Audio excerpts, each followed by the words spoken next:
ध्यानमूलं गुरोर्मूर्ति पूजामूलं गुरोर्पदं मंत्रमूलं गुरोर्वाक्यं मुक्तिमूलं गुरोर्कृपा।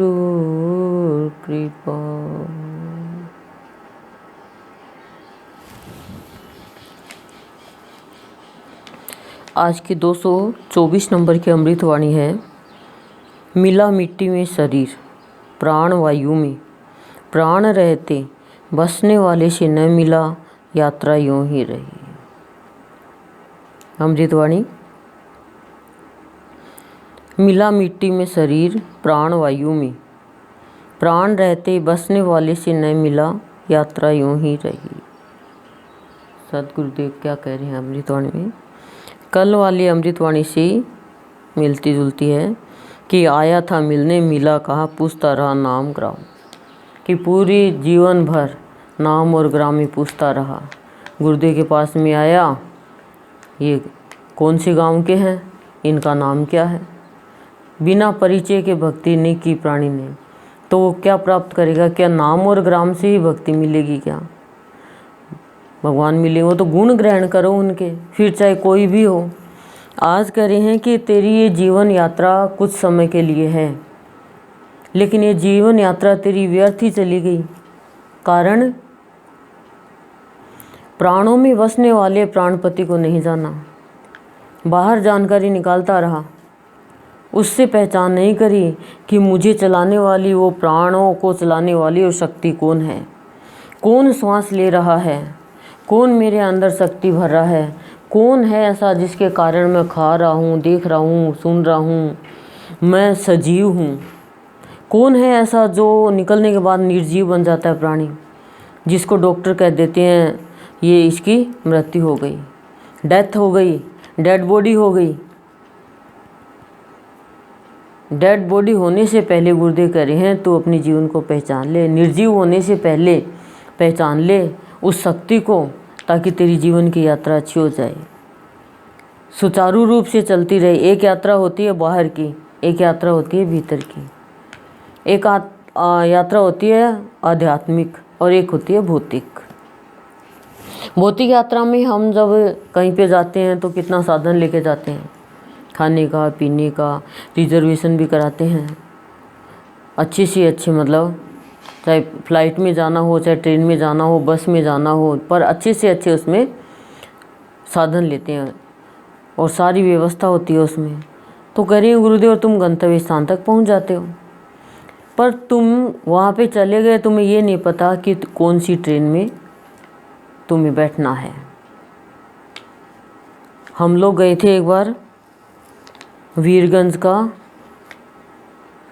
सदन का, और 25वां वार्षिक उत्सव था।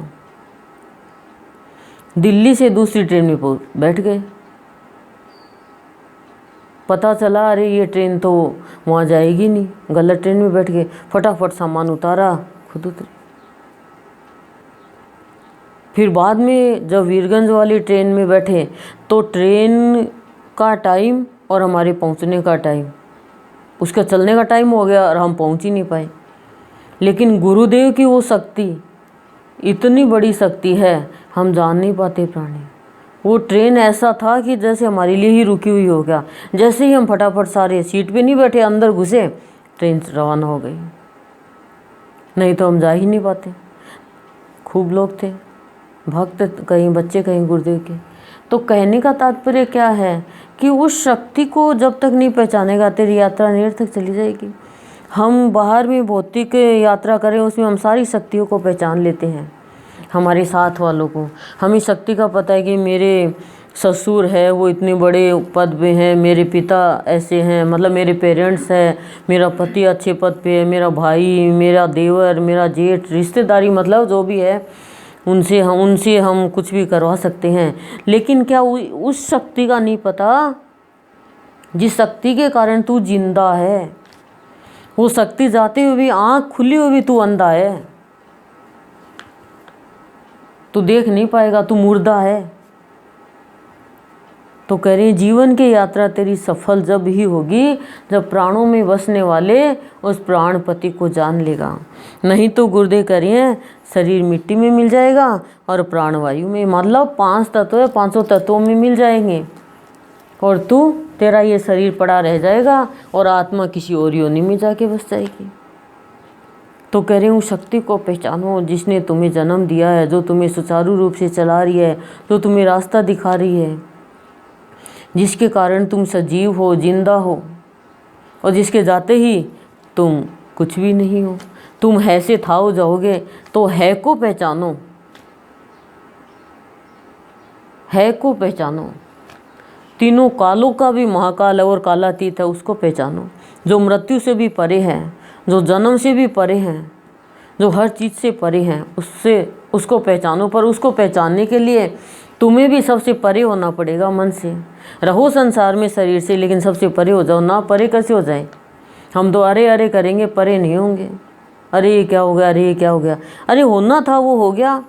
कोई भी कार्य होता है उसके पीछे कोई कारण तो होता ही है, पर कारण तक हम नहीं जाते हैं, रण में चले जाते हैं।